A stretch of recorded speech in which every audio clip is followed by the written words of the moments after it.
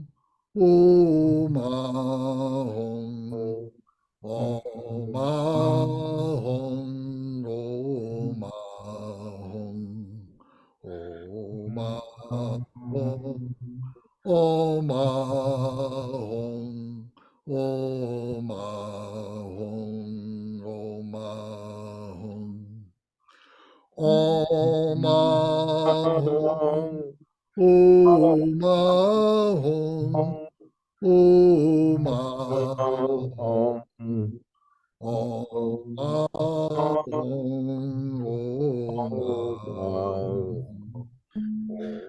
Ahom, Om Ahom, Om Ahom, Om Ahom, Om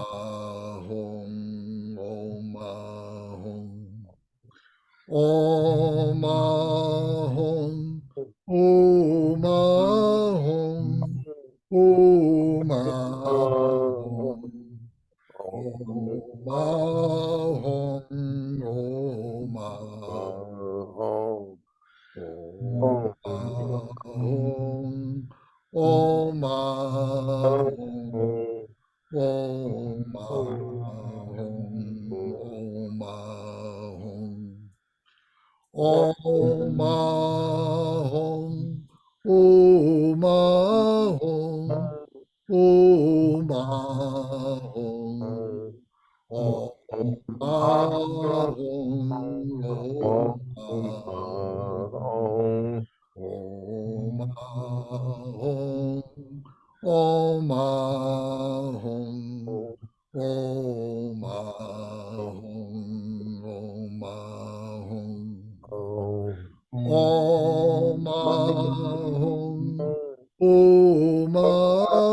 Ahom, Om Ahom, Om Ahom. Om Ahom, Om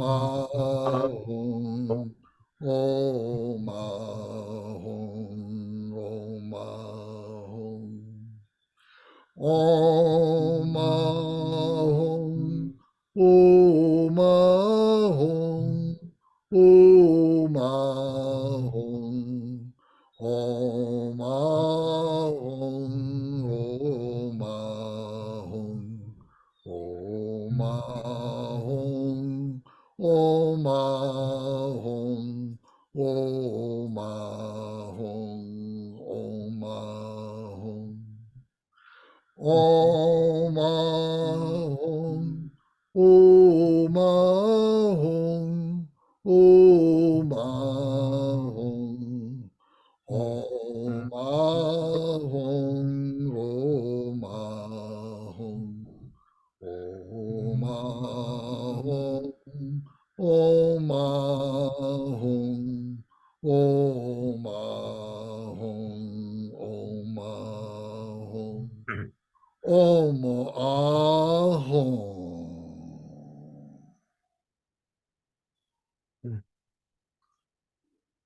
Take a deep breath and hold it.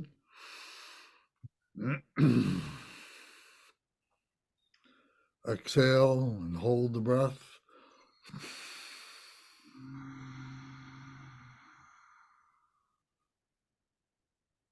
Relax, breathe normal. Keep your back straight, please. Now the dissolution.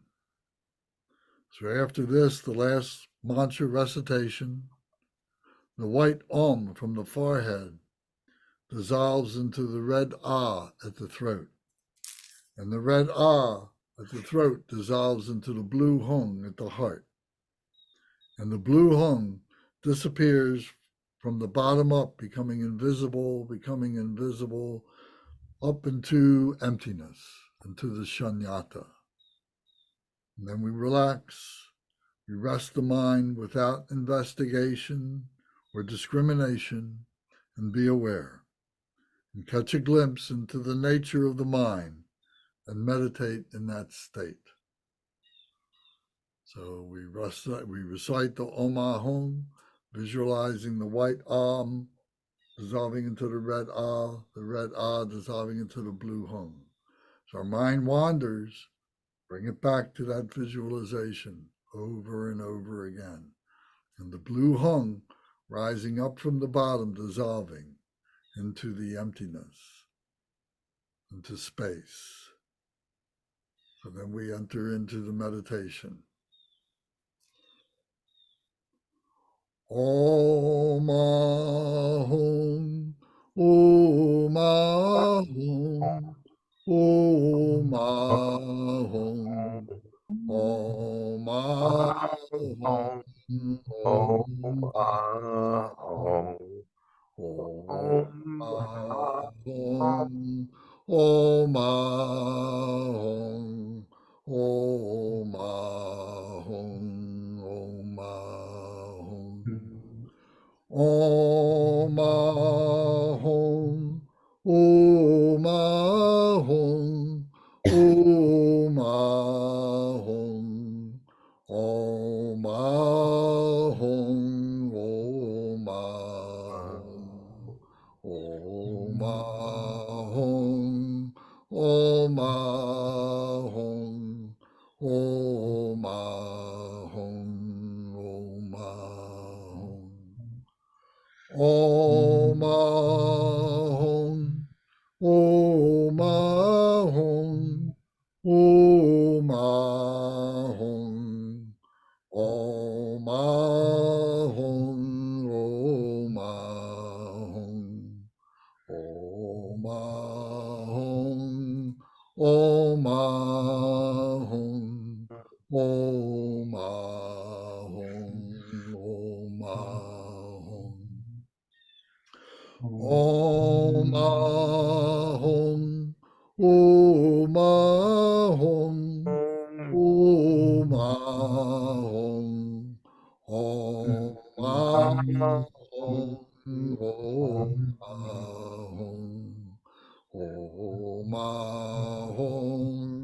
Om Ahom, Om Ahom,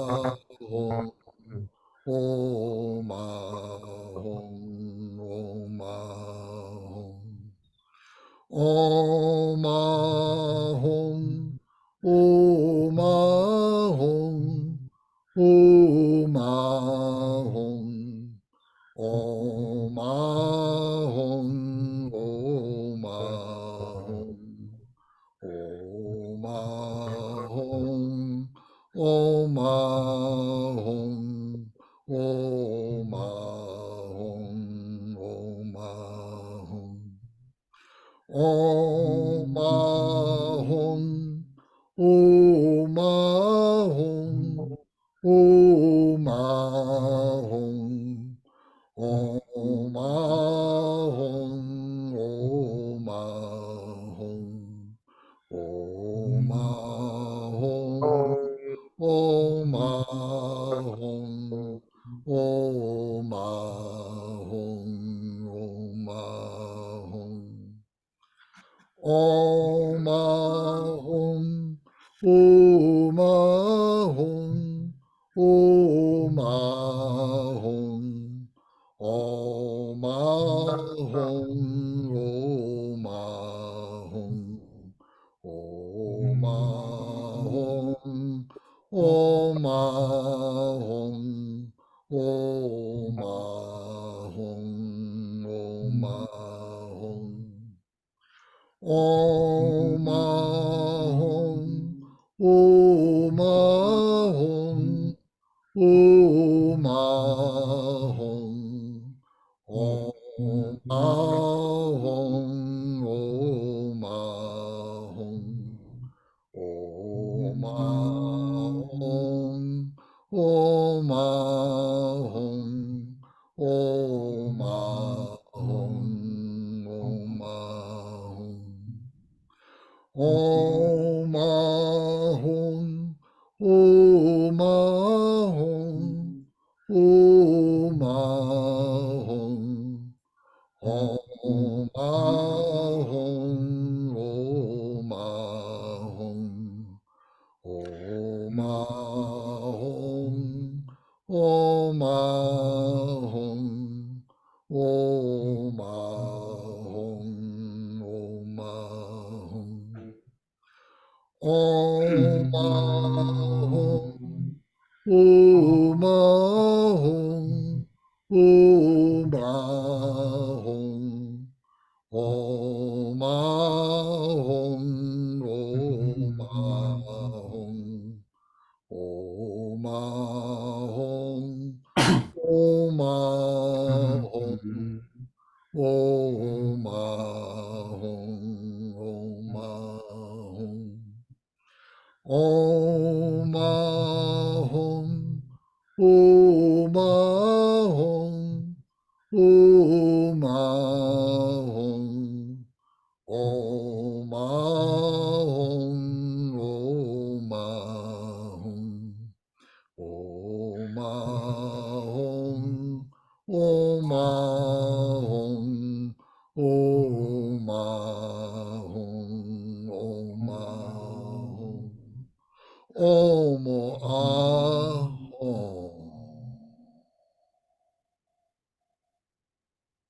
Stay at peace. Keep your mind clear. Keep your back straight. Rest the mind without any investigation, no discrimination. Just be aware. The mind wanders. Bring it back to the dissolution of the white Om dissolving into the red Ah. The red Ah dissolving into the blue Hong, and the blue Hong rising from the bottom to the top, becoming invisible as it goes into the emptiness, the shunyata, the space, and catch a glimpse of the nature of the mind in this state, emptiness, peacefulness, and meditate in that state. We'll continue this meditation for 15 minutes.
Take a deep breath and hold it.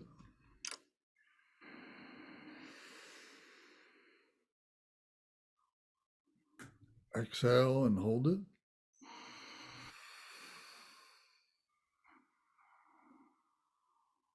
Stay relaxed. Open your eyes. Take a break now. Try and maintain your state of mind right now for the next 20 minutes and come back. So it's 20 after 10 on my clock right now. We'll come back at 20 minutes to 11, and then we'll have a conversation. We'll talk about a few things, and we'll talk about the King of Aspiration prayers. Thank you. Thank you. See you soon.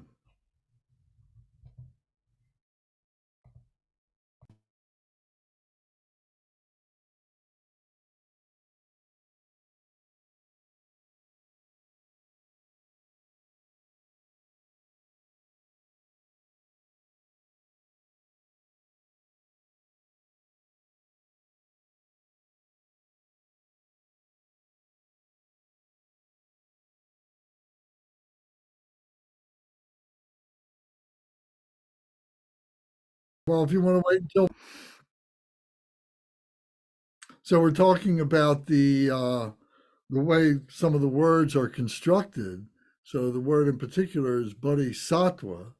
So Bodhi means enlightenment. Sat is a being.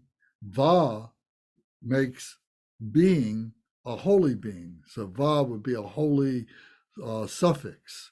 So it's the holy enlightened being, a Bodhisattva. Okay. And you were asking, was there another word?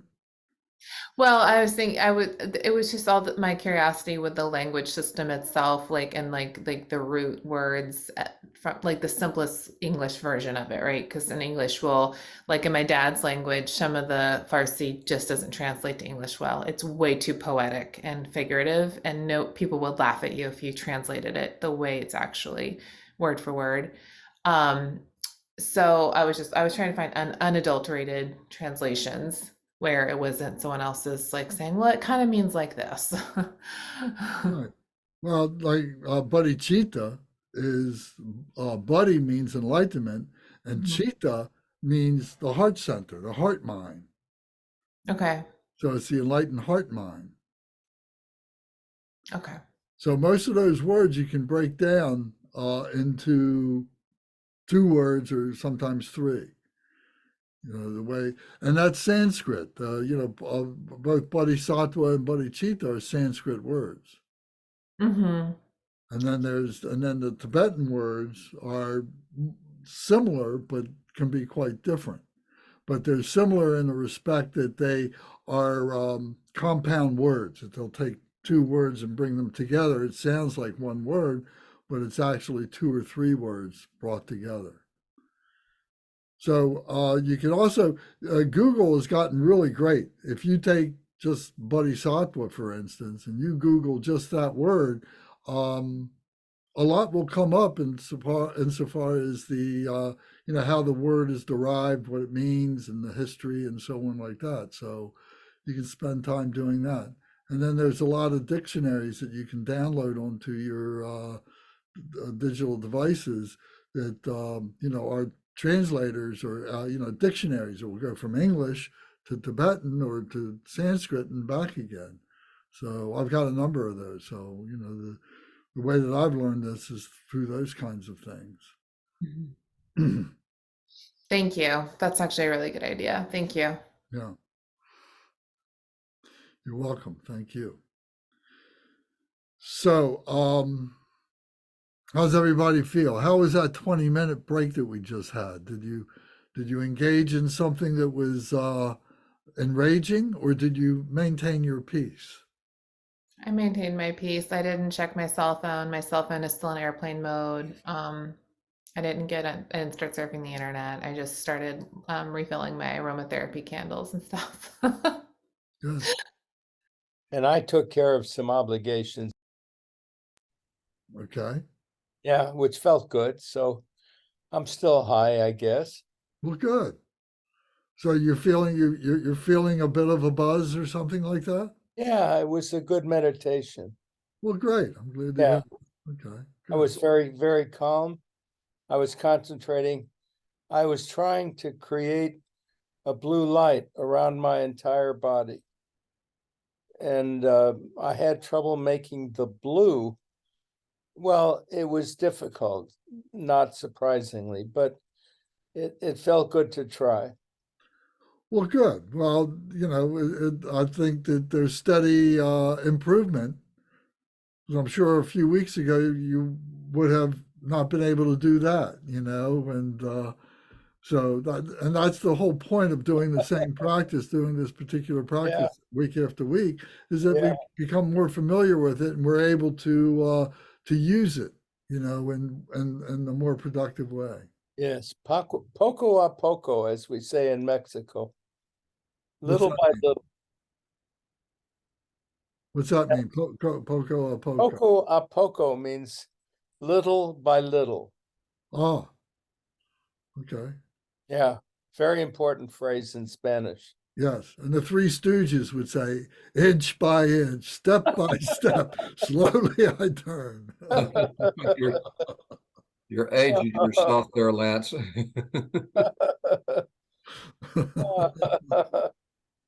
Oh, God. And here we are. Okay. So, anybody else have any comment about the Omahong purification practice, or what was the 20 minutes like? Did you enjoy that? Did you maintain your meditation? Yeah, it was great. I still feel great. Good. And I noticed, I think too, that it I need, when I meditate longer, I think it needs a certain amount of time for me for the mind to be able to calm enough to really get into the practice. To not longer than we did. I mean, like doing it like we did for a long period of time, rather than at times when I might meditate for 10 minutes here or there, but doing the longer purification practice and going through the malas and then sitting for the meditation at the end. It was yeah, it was really great. Good. So the one pointed mindfulness is starting to develop. You're starting to see how that works. Is that fair to say that? Yeah, for sure. And with doing the purification practice and having the mantra, but then also trying to return to the visualization part of it, which doesn't come super easy to me, but having that, it I think, I don't know, kind of, it gives my mind a good amount to do while still being in that meditative state where there's less mind wandering. I noticed when doing that specifically. But yeah, it was great. Good. Gary, you have a comment? Yes, it's good to, for me, especially now, to meditate just on the breath and try to focus my mind. There's a lot going on in my family, and a lot going on in the world at large that I try to have focusing on my breath is a calming type of thing, and I'm in particular need of that now. So that's what I do. Very good.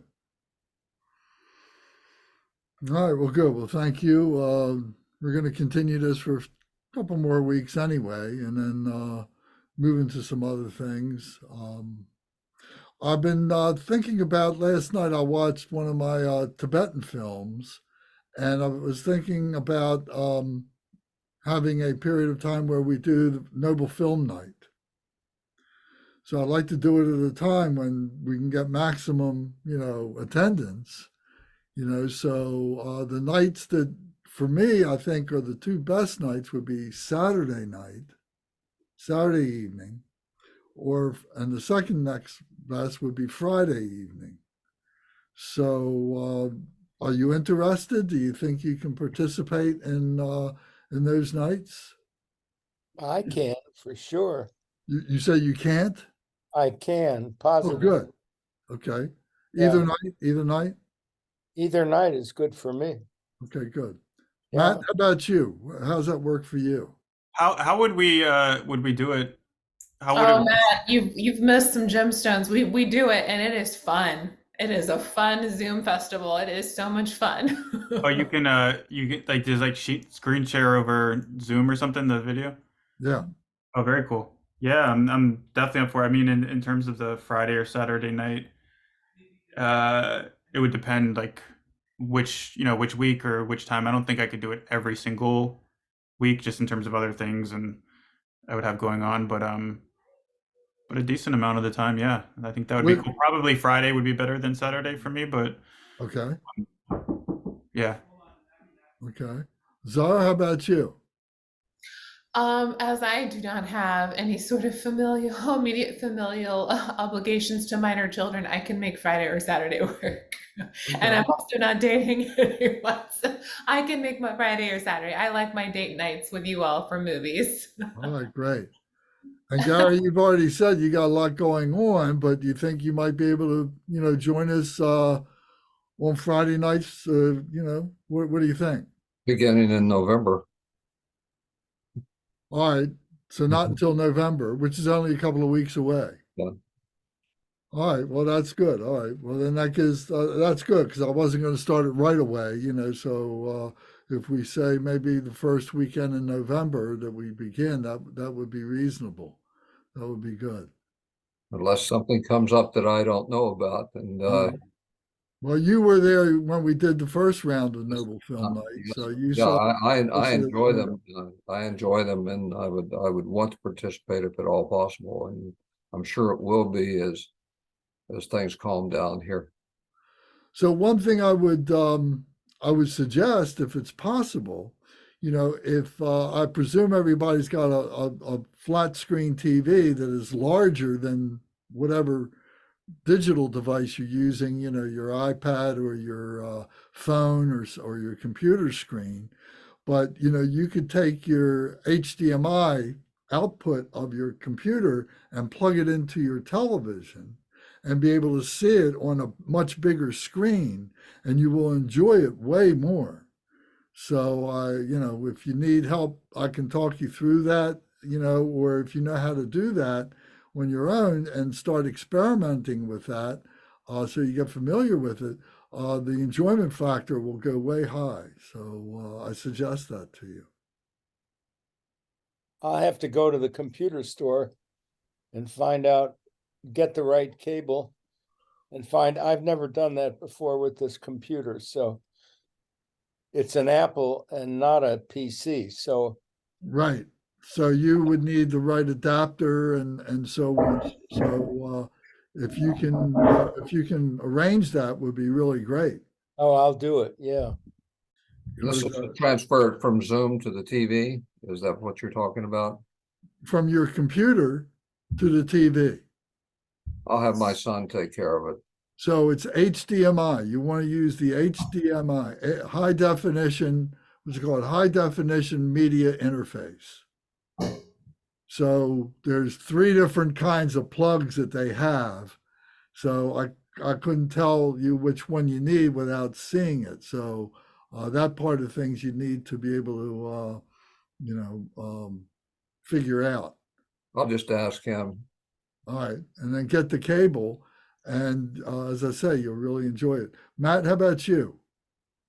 Yeah, I would I'll definitely do that and yeah, just real quick, Mark, if you want, you can message me on WhatsApp too. I might be able to help out if that would be useful in terms of figuring it out.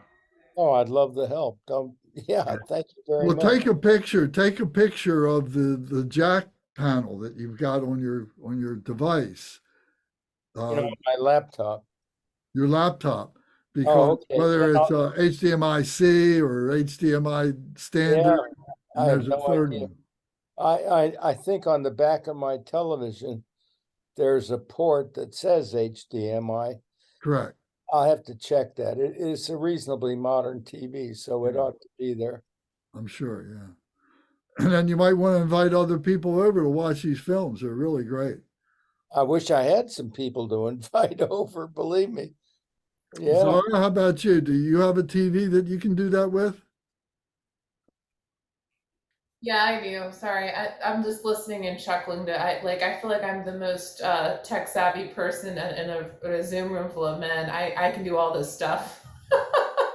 Well, because I have to do trainings all the time in libraries, I had to learn how to do this stuff real quickly because it's very confusing when you project off a laptop to projection devices. It gets very confusing quickly with these cables. So I'm a ninja now, Lance. All right, well, good. So you've got what you need, or you know how to get it. Oh, I Would you have it all. Yeah, I have all of the portable tools. Yes, yeah, would you do that? Would you make use of that? yeah. For me, I just have to have an extension cord to make sure my laptop doesn't die in the middle of the film because my where my TV is located in my. I don't watch too much TV, but I don't know if you all either, but I don't really turn mine on very much. Okay, well, this would be a great use for your TV. Sure, it would be. Yeah, I would be happy to do that. All right, well, great. Well, then we'll have a couple of weeks to get everything together. I'll make an announcement, and so everybody can have time to arrange their schedules and get things together and so on. So that'll be really good. Lance, would you still hold the Sunday sessions? Just for I'm thinking also for respecting your time because you're very busy right now with helping support the community. Is that a lot on you though to do all these group meetings or I don't know. No, I'm fine, and adding this Noble Film Night, this time of the year is great because it's not like I'm going to be outside or anything like that. This is good wintertime activity. That's a So good point. I actually didn't think about that. You're right because the light goes away sooner. You're right. That's a yeah, good. Okay. so I'd rather do that than watch YouTube on the TV or something. We don't watch very much broadcast. We don't watch any broadcast stuff. But we do enjoy films and biographies that we see on television, documentary kind of things. All right, so during this, we'll see the Milarepa film. So that's something that we'll do. If you remember when we did that, with Dorje doing the translation for us, and we'll see the for the benefit of all beings, Garchen Rinpoche, and we could see the yogis of Tibet if we wanted to see that. And there's a few dramatizations that are really good, and a few things that you didn't see the last time that we did this. And also, I think the Kumbh Mela, to be able to see the Raised in Ashes will be interesting. Is another film from India about the sadhus that you'll find very, very interesting. So there's quite a few things that'll be good. All right, well, terrific. Thank you. So now let's go to the King of Aspiration Prayers. So if everybody has their book in front of them, or their translation of this, or a copy of this. Everybody got it? Okay, is everybody prepared to read today? I'm ready. Yeah, I'm ready. All right, good. All right, so let me see. So I try and mix it up so that everybody gets a chance to be first and so on like that. So last time Mark went. So how about if we have Gary go first? I'll read the first page, and then Zara, if you will read number 2, and then I will read number 3, and then Mark, if you will read number 4. So if we keep that order, so it's Gary first, then Zara, then Lance, and then Mark, and then we'll okay. Any comments? All right, so we'll go through that, and then we'll pick up where we left off last time for the explanations. So Gary, when you're ready, if you will begin, please. King of Aspiration Prayers, Samataphadra's Aspiration of Good Actions, Zangcho Monlam, from the Gandayuva chapter of the Avatamsaka Sutra. The translator's homage. Homage to Manjushri, the youthful. The 7 preliminaries for purifying the mind. 1. Prostration. To all the Buddhas, the lions of the human race, in all directions of the universe, through past and present and future. To every single one of you, I bow in homage. Devotion fills my body, speech, and mind. Through the power of this prayer, aspiring to good actions, all the victorious ones appear, vivid here before my mind, and I multiply my body as many times as atoms in the universe, each one bowing in prostration to all the Buddhas. Offering. In every atom preside as many Buddhas as there are atoms, and around them all their Bodhisattva heirs. And so I imagine them filling completely the entire space of reality, saluting them with an endless ocean of praise, with the sounds of an ocean of different melodies. I sing of the Buddha's noble qualities and praise all those who have gone to perfect bliss. To every Buddha I make offerings of the loveliest flowers of beautiful garlands, of music and perfumed ointments, the best of parasols, the brightest lamps, and finest incense.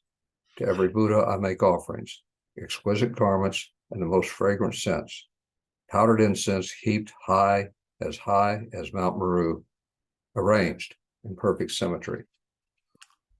Let me interrupt. Matt, I'm sorry, I forgot you. If you will be page 5, please. Sure. Okay. I wasn't looking at the screen. I was looking at last week's notes. So sorry. Then the vast and unsurpassable offerings inspired by my devotion to all the Buddhas and moved by the power to my faith and good actions, I prostrate and offer to all you victorious ones. 3. Confession. Whatever negative acts I have committed while driven by desire, hatred, and ignorance with my body, my speech, and also with my mind, before you I confess and purify each and every one. 4. Rejoicing. With a heart full of delight, I rejoice at all of the merits of Buddhas and Bodhisattvas, Praktika Buddhas, those in training and the Arhats beyond training, and every living being throughout the entire universe. 5. Imploring the Buddhas to turn the wheel of Dharma. You are like the beacons of light shining through the worlds, who pass through the stages of enlightenment to attain Buddhahood. Freedom from all, I exhort you, all of you protectors, turn the unsurpassable wheel of Dharma. 6. Requesting the Buddhas not to enter nirvana. Joining my palms together, I pray to you who intend to pass into nirvana. Remain for eons as many as the atoms in the world and bring well-being and happiness to all beings. 7. Dedication. What little virtue I've gathered through my homage, through offerings, confession, and rejoicing, through exhortation and prayer, all of it, I dedicate to the enlightenment of all beings.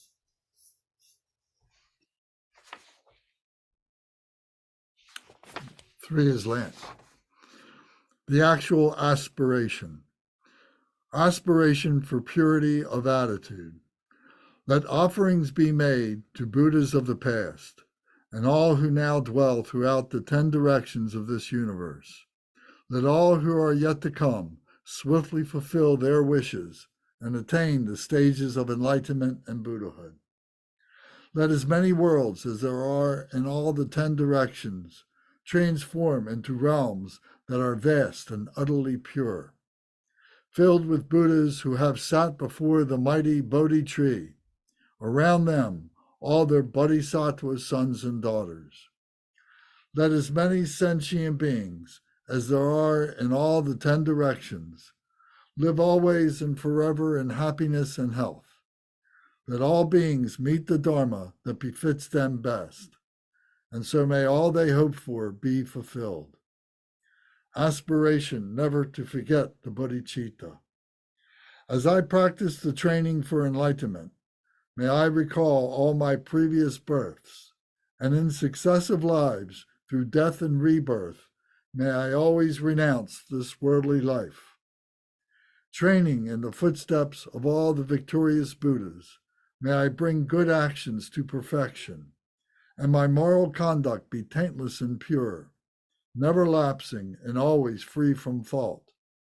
In the language of the gods, Nagas, and Yaksas, and the language of demons and of humans too, and however many kinds of speech there may be, I shall proclaim the Dharma in the language of all.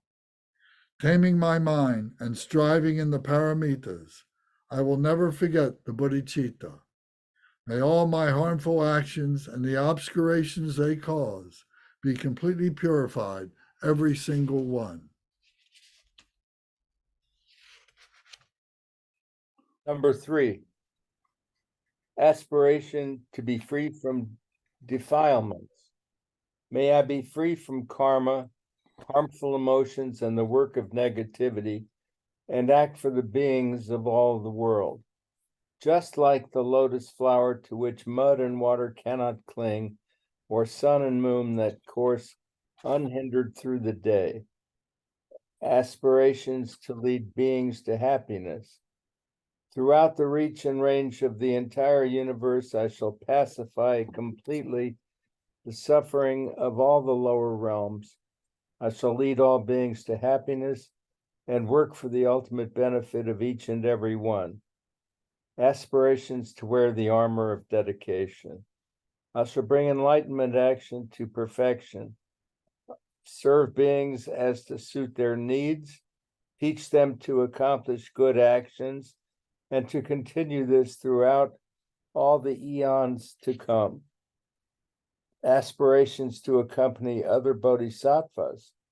May I always meet and be accompanied by those whose actions accord with mine, and in body, speech, and mind as well. May our actions and aspirations always be one. Aspirations to have virtuous teachers and to please them. May I always meet spiritual friends who long to be of true help to me and who teach me the good actions. Never will I disappoint them. Aspiration to see the Buddhas and serve them in person. May I always behold the Buddhas here before my eyes, and around them all their bodhisattva sons and daughters, without ever tiring, throughout all the eons to come. May the offerings I make them be endless and vast. Aspiration to keep the Dharma thriving. May I maintain the sacred teaching of the Buddhas and cause enlightened action to appear. May I train to perfection in good actions and practice these in every age to come. Aspiration to acquire inexhaustible treasure. As I wander through all states of samsaric existence, may I gather inexhaustible merit and wisdom, and so become an inexhaustible treasury of noble qualities, of skill and discernment, samadhi and liberation. Aspiration to the different methods for entering into the good action, seeing the Buddhas and their pure realms. In a single atom, may I see as many pure realms as atoms in the universe, and in each realm, Buddhas beyond all imagining, encircled by all their bodhisattva heirs. Along with them, may I perform the actions of enlightenment. And so, in each direction, everywhere, even on the tip of a hair, may I see an ocean of Buddhas, all to come in past, present, and future, in an ocean of pure realms, and throughout an ocean of eons. May I enter into enlightened action in each and every one, listening to the speech of the Buddhas. Every single word of a Buddha's speech, that voice with its ocean of qualities, bears all the purity of the speech of all the Buddhas, sounds that harmonize with the minds of all living beings. May I always be engaged with the speech of the Buddhas, hearing the turning of the wheel of Dharma.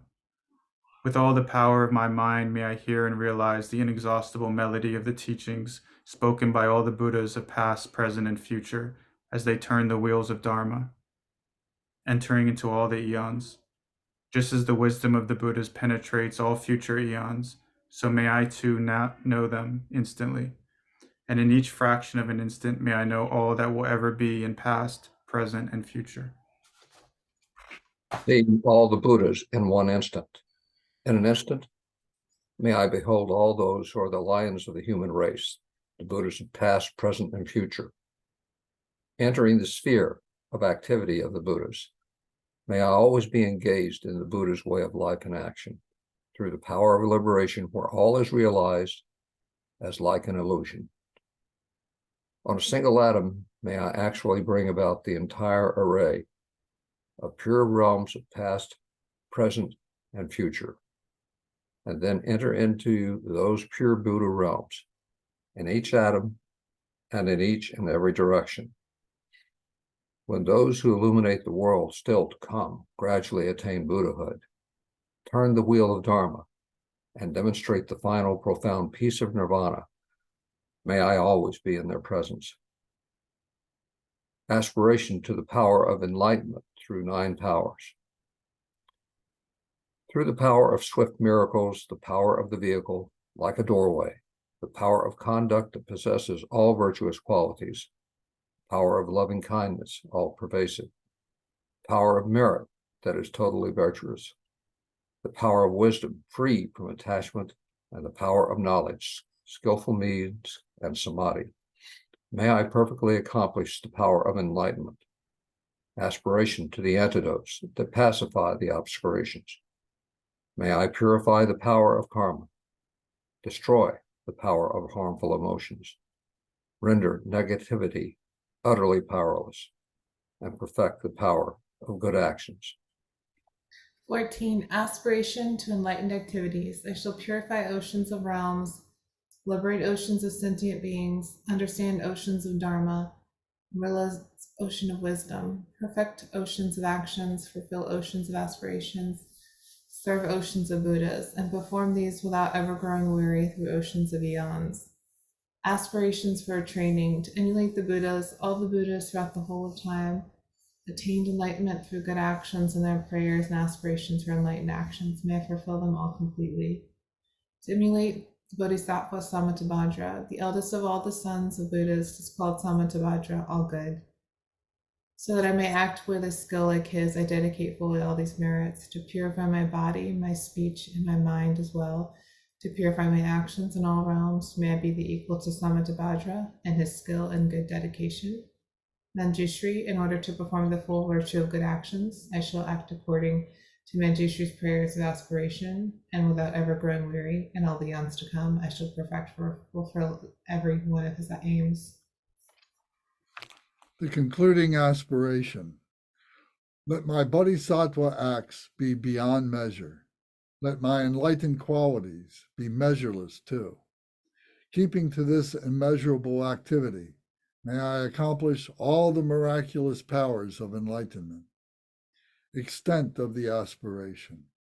Sentient beings are as limitless as the boundless expanse of space. So shall my prayers of aspiration for them be as limitless as their karma and harmful emotions. The benefits for making aspirations. The benefit of making aspirations in general. Whoever hears this King of Dedication prayers and yearns for supreme enlightenment, who even once arouses faith, will gain true merits greater still than by offering the victorious Buddhas infinite pure realms in every direction, all ornamented with jewels, or offering them all the highest joys of gods and humans for as many eons as there are atoms in those realms. The 13 benefits in detail. Whosoever truly makes this aspiration to good actions will never again be reborn in lower realms. They will be free from harmful companions and soon behold the Buddha of boundless light. They will acquire all kinds of benefits and live in happiness. Even in this present life, all will go well, and before long they will become just like Samantabhadra. All negative acts, even the 5 of immediate retribution, whatever they have committed in the grip of ignorance, will soon be completely purified if they recite this aspiration of good actions. Microphone, Mark. They will possess perfect wisdom, beauty, and excellent signs, be born in a good family and with radiant appearance. Demons and heretics will never harm them, and all 3 worlds will honor them with offerings. They will quickly go beneath the Bodhi tree, and there will they sit to benefit all sentient beings, then awaken into enlightenment, turn the wheel of Dharma, and tame Mara with all his hordes. The benefits in brief. The full result of keeping, teaching, or reading this prayer of aspiration of good actions is known to the Buddhas alone. Have no doubt, supreme enlightenment will be yours. Dedication of the merits of this meritorious aspiration. 1. Dedication that follows the Bodhisattvas. Just as the Bodhisattva Manjurshi attained omniscience and Samantabhadra too, all these merits now I dedicate to train and follow in their footsteps. 2. Dedication that follows the Buddhas. As all the victorious Buddhas of past, present, and future praise dedication as supreme, so now I dedicate all these roots of virtue for all beings to perfect good actions. 3. Dedication towards actualization of the result. When it's time for me to die, let all the obscurations fade away, so I look at Amitabha there in person and go once to the pure land of Sukhavati. And in that pure land, may I realize every single one of these aspirations. May I fulfill them, each and every one, and bring help to beings for as long as the universe remains. Dedication towards receiving a prophecy from the Buddhas. Born there in a beautiful lotus flower, in that excellent and joyous Buddha realm, may the Buddha Amitabha himself grant me the prophecy foretelling my enlightenment. Dedication towards serving others. Having received the prophecy there, with my billions of emanations sent out through the power of my mind, may I bring enormous benefit to sentient beings in all the 10 directions. Conclusion.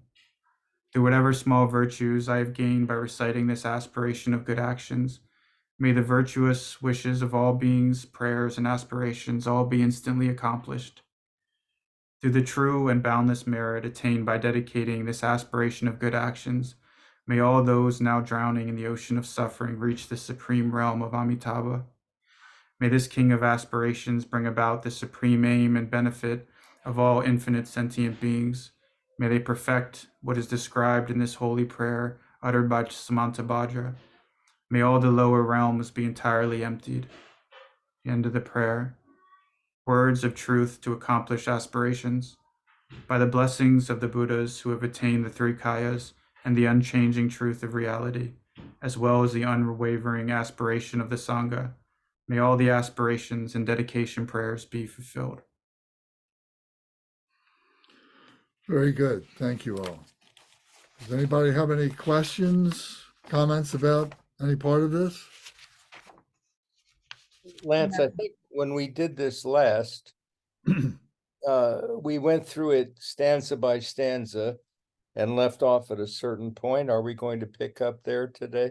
Yes, I was on Good. page 6. So Very good. yes. Okay. Anybody else have any comments or thoughts? Okay. So I think generally, what we should appreciate with this is, how does a Bodhisattva act? What is it to be a Buddha? So in this prayer, it's articulating that. It's breaking it down for us of what it takes for a Bodhisattva, a holy enlightened one, to be on the path, and what they're trying to accomplish, why they're trying to do that, what the benefits are of the Bodhisattva, what the benefits are of being a Buddha, and so on. The benefits for the Buddha are in terms of other people and their enlightenment. So it's our actions that lead up to becoming a Bodhisattva, and that ultimately lead up to becoming a Buddha. So this is how it's done. So this should be a daily prayer that we can recite to keep our wheels on the track, so to speak, to enlightenment, to liberation. Okay, so we left off last time on page 6, which is point 12, the aspiration to the power of enlightenment through the 9 powers. So these 9 powers, they seem very, easy to understand, and they are. Through the power of swift miracles, the power of the vehicle like a doorway. So the swift miracles are the changes that we go through, the way that we are able to bring ourselves onto the path, be able to stabilize that through our practices, through our meditations, and so on.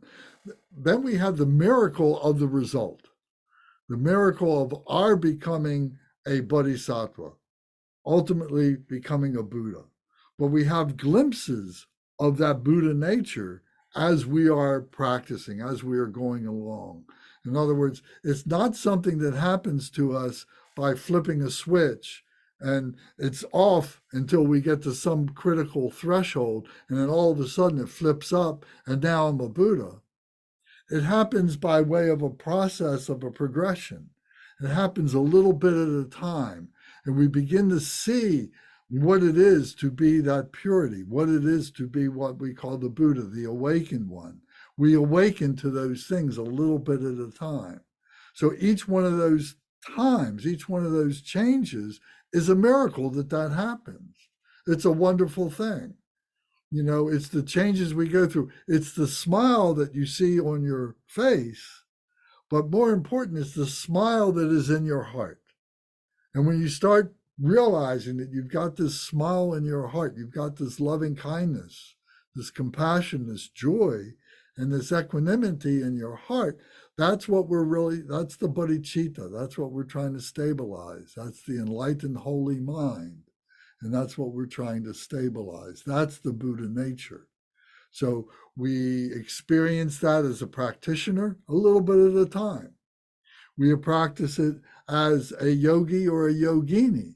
It becomes stronger and more stable. A yogi or a yogini means to be in union with our true self. So that stability of those epiphanies, of those realizations becomes more stable, the miracle of that. And then we become bodhisattva. Then we're really going through the purification process where the emotions are falling away, where we're able to one-pointedly be mindful of everything that we do and who we're doing it for, and that we're dedicating everything. The supreme dedication is that we're dedicating for the benefit of other beings, not for ourselves. We're overcoming our ego. We're overcoming our selfishness. It's a miracle to be able to do that. Our ego doesn't totally go away, but we give our ego a job to do. That's a miracle to be able to do that. So these are included in the 9 powers. So these miracles that we do, and then the miracle of being able to be able to cut through the final obscurations and cross over into liberation, into being a Buddha, to being aware all the time.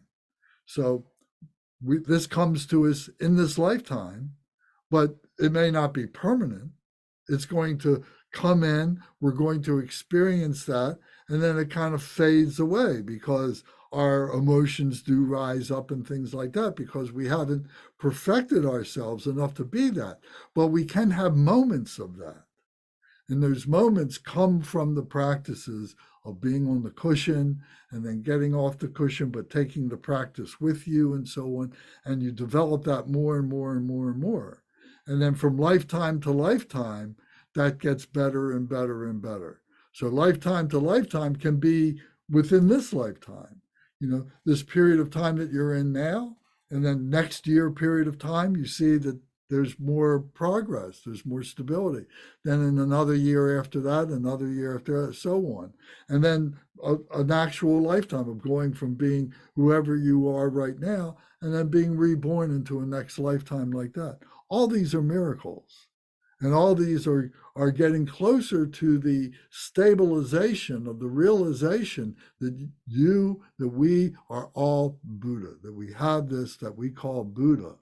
And whether we call it God, whether we call it Christ, whether we call it Krishna, whether we call it Allah, whatever name we have out of all the different traditions, it's the same essence in realizing that all this is within ourselves. This is a miracle. So through the power of swift miracles, the power of the vehicle, like a doorway. So the vehicle is the body, is the practices, the work that we are doing is like a doorway that is taking us from ignorance, if you will, into enlightenment. That vehicle is the device that is taking it. So these practices, these teachings, these meditations, all these are all vehicle. And all of them have the ability to take us through doorways if we allow that to happen. It comes from commitment. It comes from really allowing ourselves to concentrate on the contemplation on what these things mean, what all the different ways in which in our ordinary lives they are affected and are being affected by the causes and conditions that are in this life. In other words, the obscurations. Why aren't we thinking of these things all the time?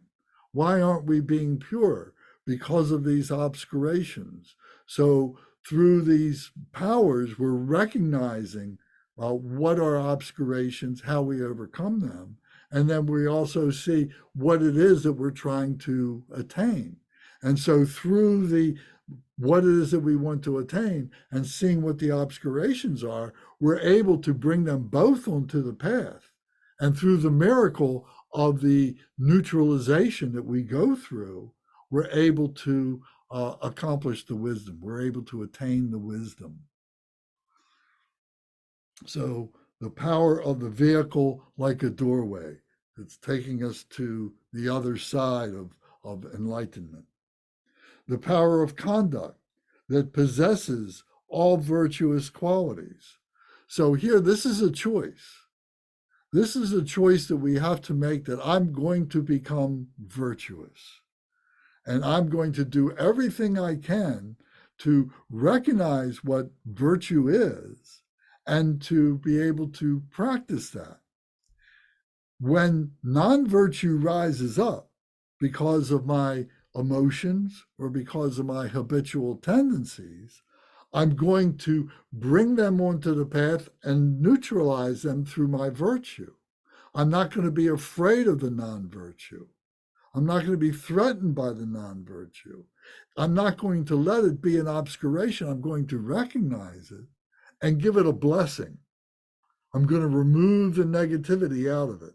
I'm going to transform it. And this gives me great wisdom.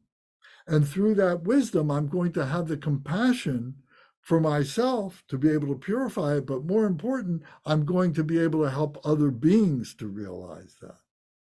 And the feature of being a bodhisattva or a yogi or yogini, whatever, being able to talk to other people or being able to teach other people what this process is becomes our greatest teacher for ourselves as we help others.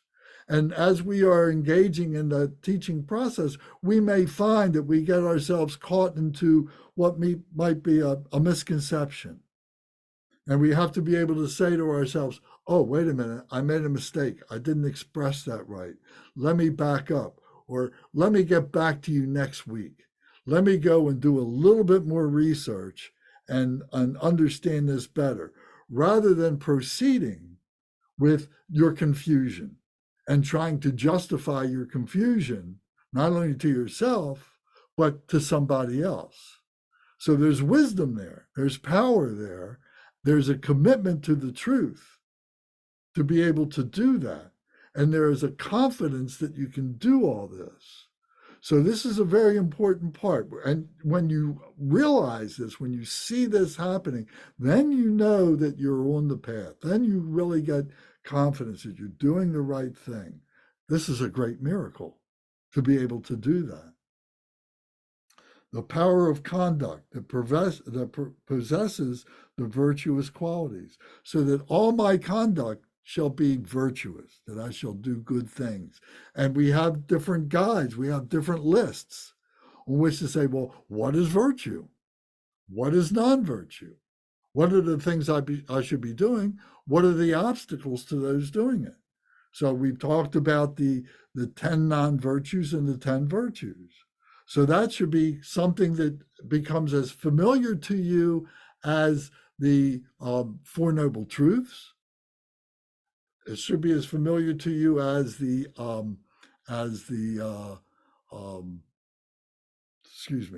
Eightfold Path, which is part of the Four Noble Truths, and should be as familiar to you as the Bodhicitta, the four vast immeasurable qualities of Bodhicitta.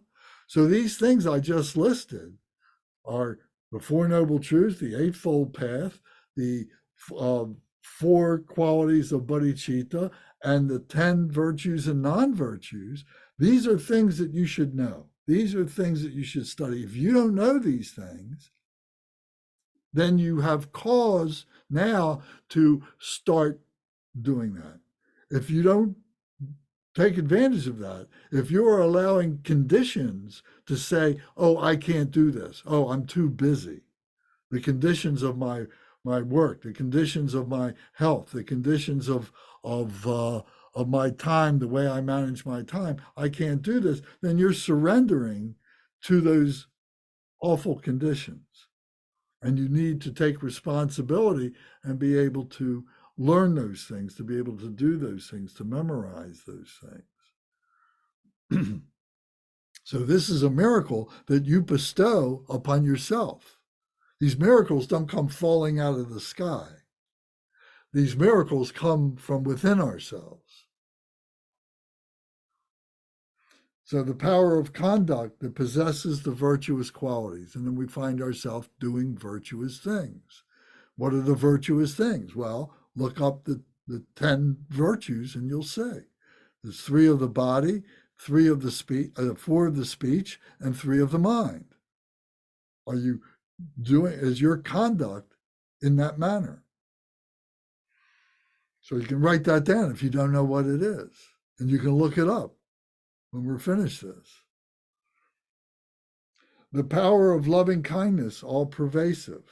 So the power of loving kindness, all pervasive, is another way of saying wisdom.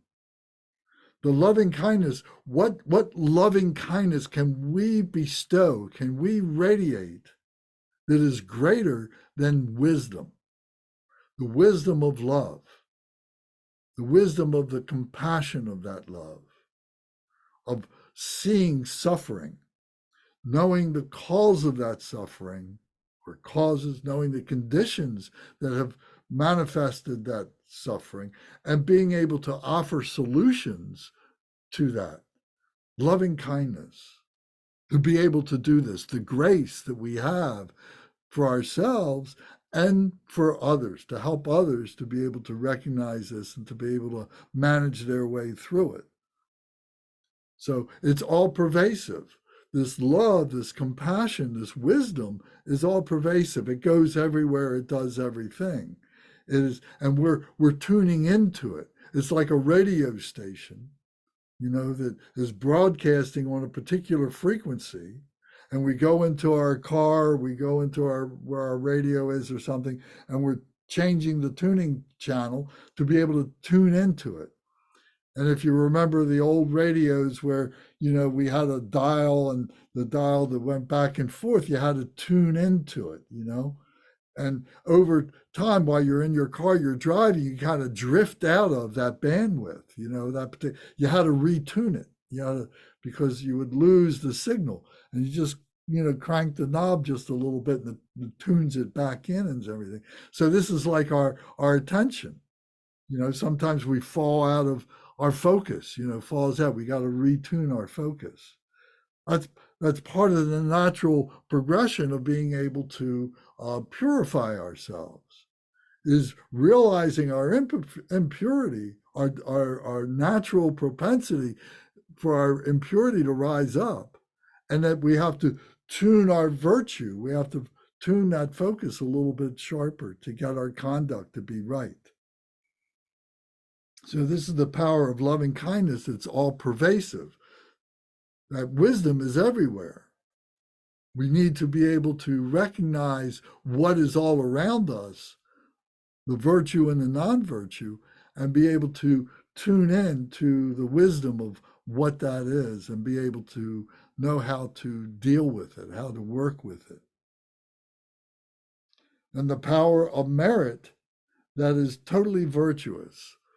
The power of merit that is totally virtuous. So this merit, when we do good things, believe it or not, you're strengthening that vibration.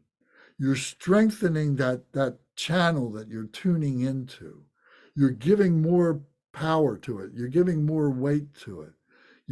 More. It's like if we all took flashlights, we were all together in the same room, and we all have flashlights, and we take a flashlight and we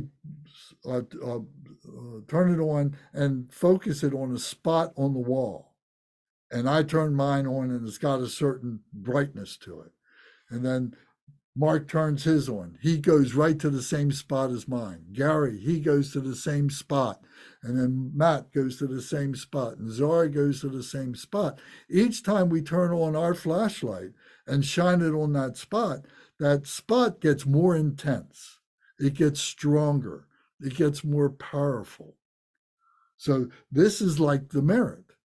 When we do good things, we are bringing that vibration to be tighter and stronger within ourselves, that vibration that is penetrating all beings, that we're strengthening it, our connection to it. We're tuned into it. So that merit is totally virtuous, that we get that merit from doing good deeds. That merit is a result of that. The merit is a virtue. So we recognize that by doing the good deeds, we're turning into it. We can look at it that there's demerits, right? You get a demerit for doing wrong things. And that kind of can pull you back. That has a weight to pull you away from that truth. The merit of the virtue has a way of keeping you on that. It connects you to it. You stayed locked up. You stay, you connect to it. You hook it. You tie yourself to it. You chain yourself up to it. And then you rejoice that you are there. That merit. And you can feel that merit happening. There will be situations, there will be conditions that will rise up, that your merit will carry you through. You may not even be aware of it as it's happening. You may call upon the merit to help you as well. But you may recognize that the things that may used to grab your attention aren't grabbing your attention because of the merit that you have accumulated, that see you through, and you don't see those things, those negative things that you used to naturally go to. So the merit is like that. Another way of explaining is like money in the bank. On a rainy day, when things get tough, you can go to the bank and you can withdraw some money and you can take care of the expenses that you needed to because you knew those difficult times were going to come up. Well, the merit of your virtue is kind of like that. That when certain situations come up, when you're going through a period of time where there's going to be difficulty, you can call on that virtuous merit to fortify yourself that, oh yes, I can withstand this. I've done this before and I can do it again. So that merit is there to be able to help us to carry through. And this is Sarah, could you give us like a practical example of that? Because what you're saying right now really resonates strongly with me, of like, you're like putting the action in a bank account, right?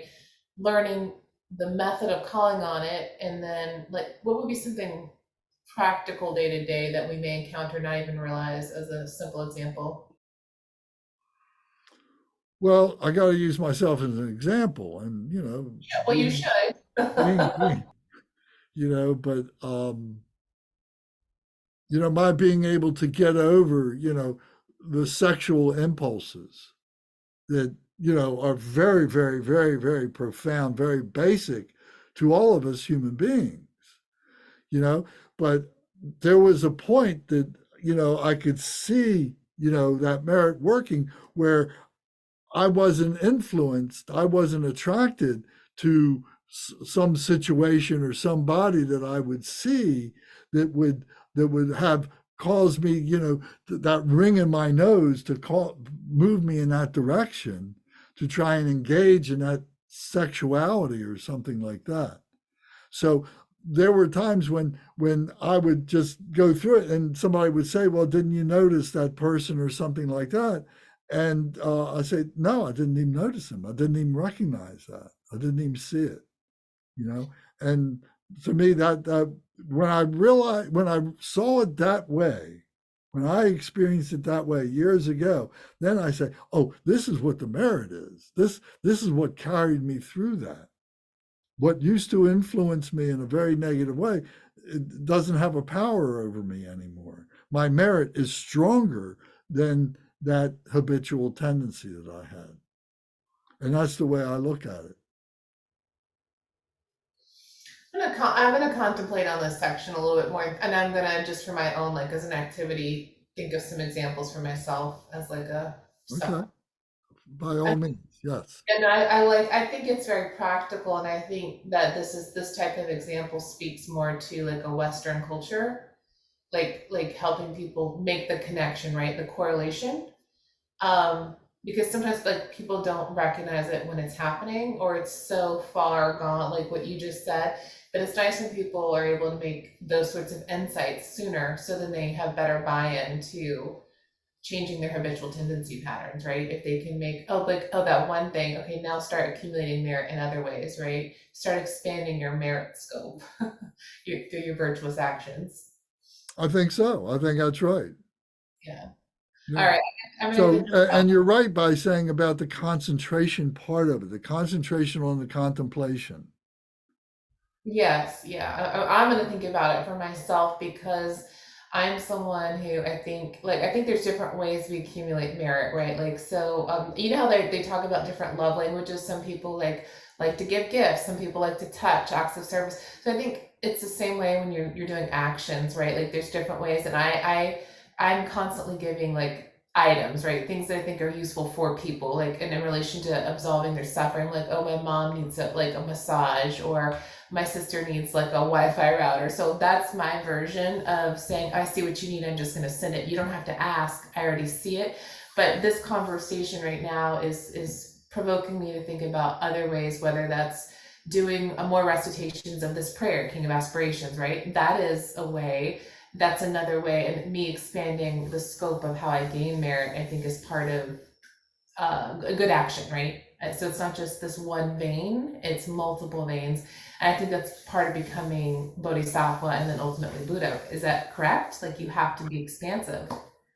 Absolutely true. And when we talk about generosity, when we talk about the 6 paramitas and we talk about generosity, we talk about, that there's levels of generosity, and, the first level might be the material things that you can offer people, that you can give to people, whether it's money or it's, it's the possessions that you were just talking about or something like that. And then there's the generosity of doing things for people. You can say, well, you don't have to go shopping. I can do that for you, or I can clean the house for you. I can do these different things, these activities that you can engage in, which is time. You're giving them time and so on like that, you know, and that's generosity as well. And but then there's another generosity, the generosity of your practice, the generosity of your heart, of taking that love, that wisdom, that compassion, and you are really generating that in their direction. You are sending that heart vibration from your heart to their heart. And you're really bringing the power of that. You're really energizing that. You're really visualizing that and seeing that. And this virtue then really becomes strong. And this, you know, this is another way of saying merit. You're developing merit by you're doing this and so on. But this is the ultimate thing that you can do. And and to generate that, you need to engage in a practice to be able to do that. It's not an intellectual thing, saying, oh, I'm going to turn on my heart and I'm going to be thinking loving thoughts about this person or that person, and that's going to do the trick. It's not that. It's sitting down. It's calming your physical body. It's calming your intellectual mind so that you can open up your heart and you can visualize that transmission. You can visualize that light going from your heart to their heart.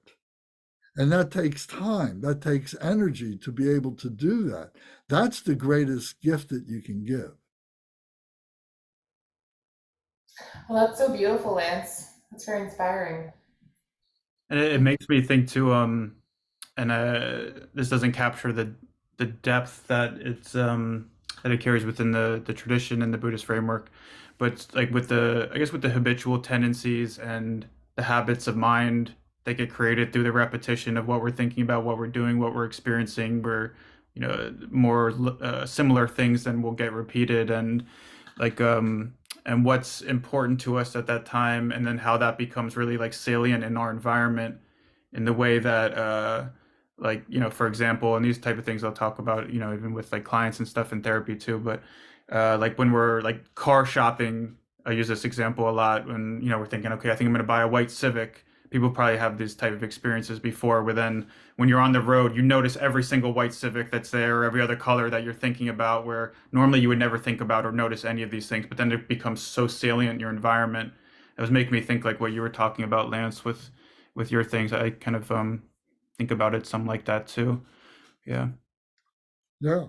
You're charging up your attention, you know what that is. And is it on a material thing or is it on a spiritual thing? Mm-hmm. And that's why for me too, because the train is going down that other, not non-virtuous, like I'm doing bad things, but like non-dharma track. That momentum is so powerful. Why for me, like I really a big part of my practice, and really try to prioritize as much as possible, like coming to these groups and participating in these groups. So it's very powerful in terms for me of it keeps it so salient in that way, and then keeps like charging up my practice and like bringing me back in ways that would not be the case anywhere nearly if I wasn't doing that. So this has helped for that. Very good. Thank you. Yes. Yeah. And I got to say real quick, and I apologize to everyone, I have to jump off in a minute or two because there's someone who needs this space that I'm in. So miss, and I know with the recording, I'm going to have to stop it a few minutes early. So I apologize to people watching on YouTube as well for missed the dedication. But Well, we're almost done. We're up for our time here. So how much time do you have? 5 minutes or 10 minutes? maybe like 5 minutes. There's someone who needs it at noon. I was trying to get out a few minutes before then, just to give them that. All right. Well, let's continue back then. And so the power of merit that is totally virtuous. So we just talked a little bit about that. The power of wisdom that is free from attachment. The power of wisdom that is free from attachment. So this wisdom, you know, we can become arrogant about this very easily. You know, that we're so great. You know, that we know these things. We know these spiritual things. We know the causes of these things. We know the obscurations of these things. And this gives us great power, and we can become very, very selfish with that, and arrogant about it, thinking, oh, I'm better than other people and so on like that. But we need to be able to develop that power of that wisdom without attachment to it. That it's like a gift that we have, and we need to keep giving it away. If we don't keep giving it away, we're holding on to it. And if we're holding on to it, we're getting selfish about it. So we need to be actively involved with teaching, with showing other people, radiating it, even without them recognizing that you're teaching them, that you're showing them, but be able to give this wisdom without the arrogance, without that. So this takes time. There's a subtlety to this, and we have to develop that subtlety, the awareness of that. So that's very important. So that's a power of wisdom free from attachment. And the power of knowledge, skillful means, and samadhi. So the knowledge is the intellectual knowledge, the way things are operating and so on. The skillful means in which we actualize that. We actualize the knowledge. We actualize the wisdom. It's one thing to know how to build something. It's one thing to know how to build a car or whatever. It's one thing to have a car and know how to drive it. And then, so that being able to do that is the actualization, the skillful means of building the car, driving the car, etc., like that. And then the samadhi is the peace of mind that you have from doing that, that you get to your destination and now you're able to rest, that we're able to do our meditation. We did that practice today, and then we had that 20 minutes afterwards where we didn't do anything, but we maintained a certain mindfulness, a certain peace, a certain buzz, a certain samadhi. And to be able to do that and maintain that samadhi that lasts us all day, that lasts us for the next hour, that we take with us wherever we go. And that samadhi becomes stronger and stronger and more part of who we are all the time. So that's the power of knowledge, skillful means, and samadhi. How we got that samadhi. We got it through that practice, didn't we? It took us an hour to get there, but we got there. If you tried it in 5 minutes, you may not be so successful. But after doing it over and over and over again, many times, you can get there in 5 minutes. You can sit down and you get there without having to utter a word or a thought. You get there. So it's a matter of being able to stabilize your samadhi, your practice. And then it says, may I perfectly accomplish the power of enlightenment. And what is enlightenment but being awakened? I perfectly accomplished the power of being awakened and realizing, seeing all these things, taking the time. These things are all around us, but we're so tuned in to our materialism and all the different ramifications of that, that we miss the opportunity to be at peace, to be just awakened with who we are and see the spirituality. So here, we'll leave it here for now. And you'll have to think about this some more and so on, but we'll talk more about this. We'll continue this conversation next time. So thank you very much. I'm going to do the karma prayer. So now we can do the day karma prayer, please, and that'll close it out. And Okay. Dakdang korda tamche ki, dusam dusag padang, yopa gewa sawadi, dadang simshin tamche, nodu la na pa, yangdag kozo paching chu rempo by the virtues collected in 3 times myself and all beings since then, nirvana. by the innate root of virtue, by all sentient beings quickly attain unsurpassed, perfectly precious. enlightenment. Shela Kunze Kunken Chokeji Tendril Mela Wangtob Trikumpa Renshin Pongpi Pa Setabar Shedru Tosam Gompi Zengorji May the teachings of the great Trungpa Ratna Shri, who is omniscient, Lord of the Dharma, Master of interdependence, continue increase through study, practice, contemplation, and meditation until the end of samsara. Om. Om. Om. Om. Om. Om. Om. May my body, speech, and mind mind become inseparable from the body, speech, and all mind. the enlightened ones for the benefit of all. Thank you all. Thank you. Thank you, everyone. See you tomorrow. Okay, thank you, YouTube. Thank you.